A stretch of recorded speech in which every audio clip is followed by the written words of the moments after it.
Welcome to Small Business, Big Network, the podcast for small business owners who want big results from their networking. I'm Liz Drury, a freelance voiceover artist who knows that if you're not working, then networking could help. Jane Parslow is a life coach who helps people with midlife changes. She finds that when you are your business, then networking is a great way to spread the word about what you do and make connections with people. Thank you very much for joining me on the podcast, Jane. Thank you for inviting me. It's lovely to be here, Liz. Now, you describe yourself as being a transitions coach, but what I want to know is, have you always worked in the coaching space? What's been your career path?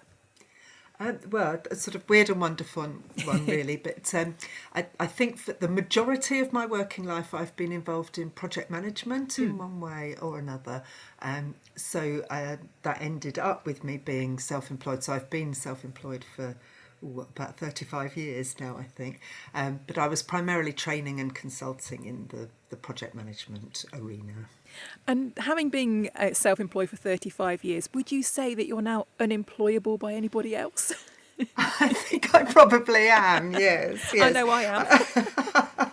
Well, I always say I'll never say never, but it would have to be the most amazing role to tempt me back in, I think. Yeah. So what was it that attracted you to coaching in particular? Well, I think over the years in project management, it can be very sort of technical and full of tools and techniques and so on. But really, between you and me, a lot of those things are very easily learnt and they make a lot of sense to people. The difficult bit in projects is the people. Yeah. So you're managing teams that you don't have any kind of authority over. People have split loyalties and commitments and priorities.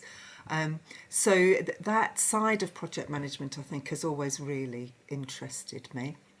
And I went into coaching originally with the view to coaching project managers. It's a really close fit, actually. Project managers are used to getting really clear on their goal, looking at different options to get there, developing a plan, being held accountable. And really that's what coaching is about, is a plan to make a change. So yeah, that was originally, it was to help project managers understand how other people worked and how to communicate effectively and to bring that into managing their project teams. Yeah. And so how did you sort of manage that transition from project management into coaching? Was there some training that you went through? I went through a lot of training, yes. So I started off studying something called NLP, neuro-linguistic programming, but essentially that's about improving communication and improving relationships between people. So I did 2 courses of that, each of which were, well, they overlapped a bit, but it was sort of 6 months each effectively. And then coaching felt like a natural follow-on to that, so how to help other people through questioning, really, and conversational approaches. So I started all of that in 2006 and qualified in 2010. Wow. And you've decided to concentrate on transitions. What has attracted you to that kind of branch of coaching? Well, I guess all coaching really, as I've said, is about change. Transition, though, I see as being sort of bigger changes, and I was talking to people the other day about change being sort of external, it's things that happen to you. Transition is more of an internal process, and I just love helping people go through that. The sort of transitions I work with are those that people go through in midlife, so things like the decision to retire or the decision to avoid retiring, empty nest syndrome, becoming a carer, divorce, that sort of thing.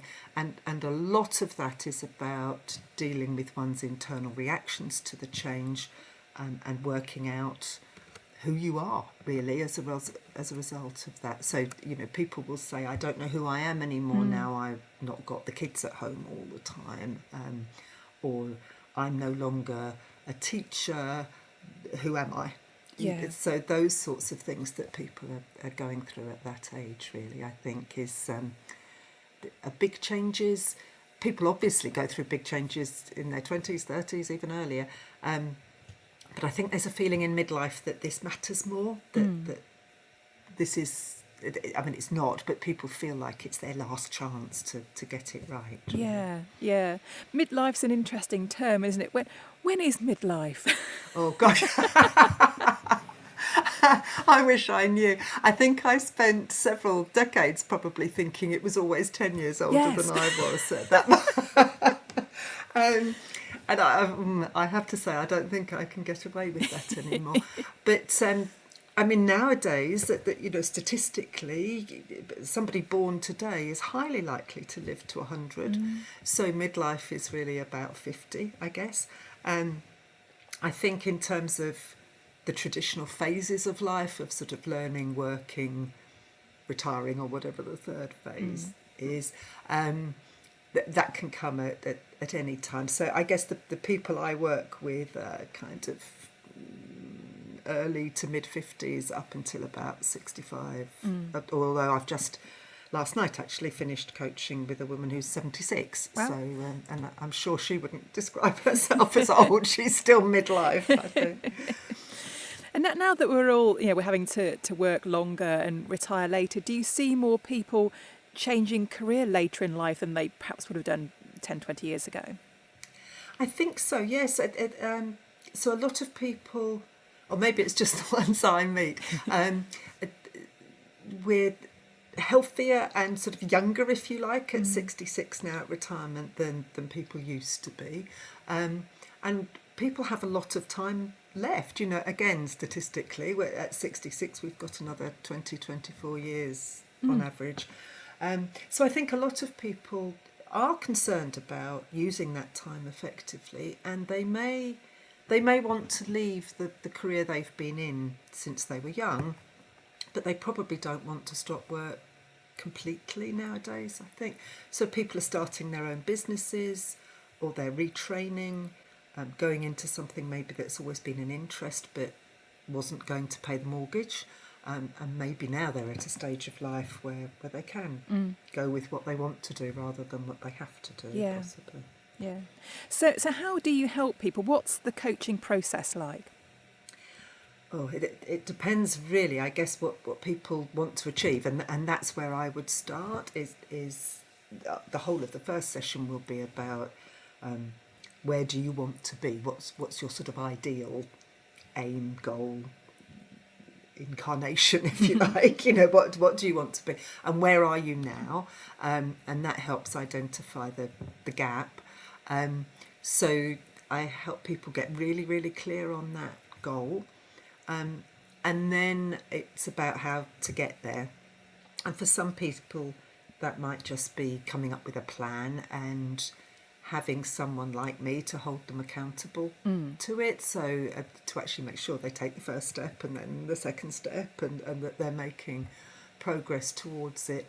And for other people, they might be really clear on what they want, but for some reason they're not doing it. And then the coaching would be about exploring the obstacles. I mean, typically they're things we put in our own way rather than other people. And that a lot of that is mindset. So lack of confidence, lack of belief that we can do it. Sometimes it's time management. I've always wanted to learn photography, but I haven't got the time. And that might just be about helping them see what's taking time and where they could make the space for something. So a lot of it is about overcoming barriers and what we coaches talk about as limiting beliefs and that sort of thing. And then for other people, again, even when that's all clear, it's just about doing it, really. And so it's helpful. I know myself that if I know someone's going to ask me next week, did you make that phone call? I will make the phone call. It might be an hour before my call with my coach, but I do it. And for a lot of people, it's just knowing that somebody's there. Yeah. I mean, I don't. It's not my problem whether they do or not, but just having somebody to ask, and if 3 times running they haven't done it, then maybe it's worth exploring what's getting in the way of that. So who are your clients? Are they women, men? Are they from particular professions, do you find, or is it a real mix of people? It's a real mix, yes. It's at the moment it seems to be primarily women, although there are men in there as well. And they're all ages, really. I've got people who are looking at, so one woman, for example, is about 2 years off retirement and wants to retire well. So that's about finishing everything off and achieving all her goals at work before she feels ready to retire. Somebody else, as I said, the older woman who has reached that stage in retirement where she's very, very active and her time's full, but just was feeling there's something more, and what else could I be doing to feel a bit more satisfied. There's one man who is running his own business and finding that's taking so much time. He finds it hard to sort of lift his head up and look ahead to his retirement, which is probably, I don't know, 5 years off or something. And that's really about getting some ideas so he and his wife can start talking together about what they want to do in retirement while continuing to run his business. In terms of profession, no commonality at all, I don't think. Although it's interesting, one of the things I do with another coach is run workshops for employers as part of a wellbeing programme for their staff. And we're looking there at people retiring earlier than state retirement age, but retiring from a profession. So teachers, lawyers, police, nurses, who may be leaving the profession in their 40s, 50s, but it still feels like a retirement. So teachers, for example, say, I am a teacher, not I do teaching. Yes. So it's a real inbuilt part of their identity. And a lot of those professions, they've trained for a long time, it's been their whole life. And thinking about leaving it is a big decision. And actually, just as an aside, from the employer's point of view, it's really interesting if you help people start thinking about that kind of thing. Typically, they end up more engaged with their current work and staying longer, possibly, than they might have done. But yeah, so the professions, I guess, and again, people with their own businesses, because again, their identity is tied up with that, and stopping that feels like abandoning a child. Yes. You know, it's a big deal. Yeah. So how long would somebody typically work with you? Well, there's, and I really don't know where this comes from, but there's a standard thing in coaching of 6 sessions seems to be a good programme of coaching, and allows you to fully explore a lot of issues, as I talked about just now. How quickly that happens really depends on the client. So I know some coaches like to do things sort of regularly, but I'm happy to work with people. They could either have 1 session a week for 6 weeks or 6 months. Some people prefer a more ad hoc approach. You know, that we've thought about a lot now, Jane. I need to go away and start implementing some of that. I'll come back to you when I'm ready for the next stage. So yeah, typically 6 sessions, but that could be, as I say, 6 weeks, or I think one person I was working with for a year. Where are your clients? Do you work with them face to face? Do you work with them online, or are people all over the place? All over the place. I know everyone talks about your niche, but yes, I guess mine's an age-based niche. So since my coach training, where we did a lot of work between the weekend modules, coaching others, which had to be done by phone, really, or back in those days it was Skype. I think Zoom hadn't come along in the way it has now. So I'm very used to that. Of course, clients aren't necessarily. So if they're people who are locally, I love working with them face to face. But if we can only reach each other over the internet or whatever, then I'm happy to do that. So I'm currently coaching someone who's working in the Middle East. Oh. I have worked with people in India, Africa, and that in itself is fascinating, just working with different cultures. Yeah. So let's turn to networking now then. So how are you using networking in your business?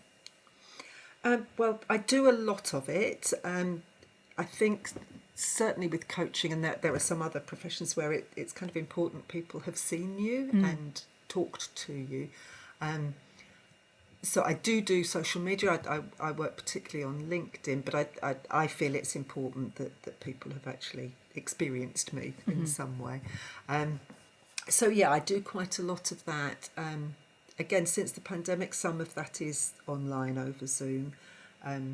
More and more groups now, though, are going back to face or a hybrid system where you might meet 1 month in person and the next month online and so on. And that's quite a nice mix, I think. Yeah. Do you have a preference for in person or online?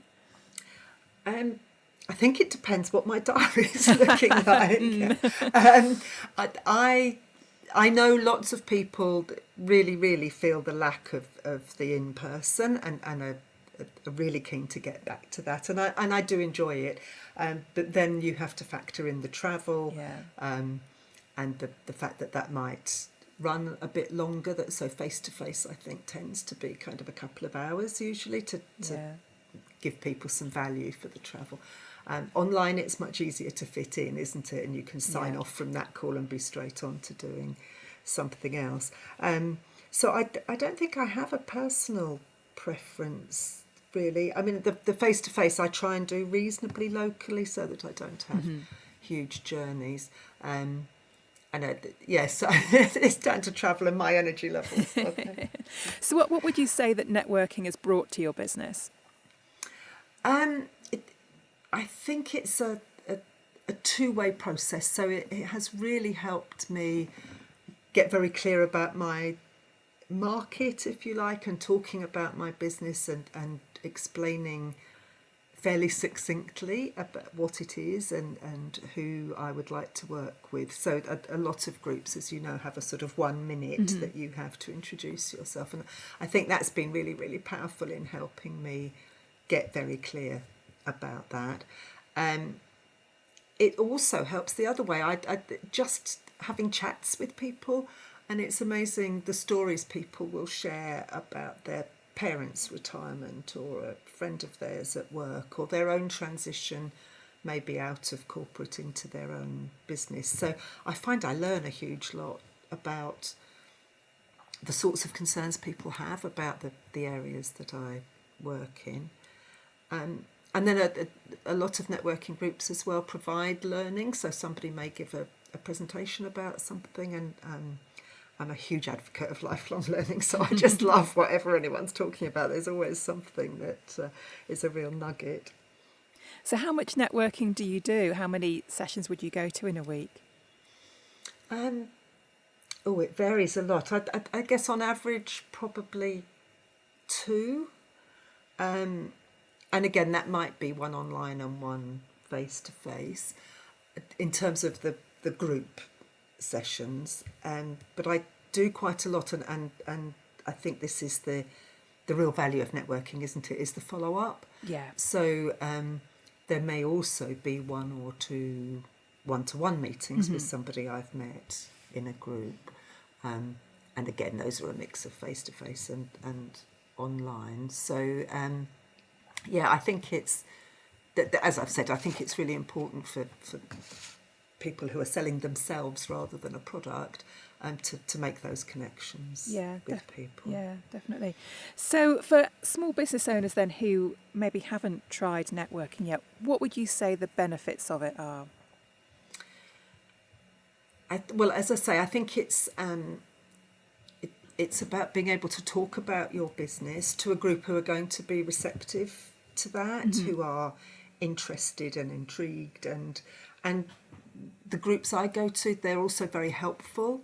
People will sort of say, have you thought about doing whatever, or if I haven't been clear about what my call to action is, people will say, and what do you want from us? So I find it's a really good way of getting the word out about what you do. Of course, there's the tiny chance that somebody in the room might be ready to be a client there and then, but I think we all know on LinkedIn it's not your connections, it's your connections. Yes, yeah. And I think that's the way to enter networking as well, is, you know, somebody here may know someone who knows someone who might be one of my clients.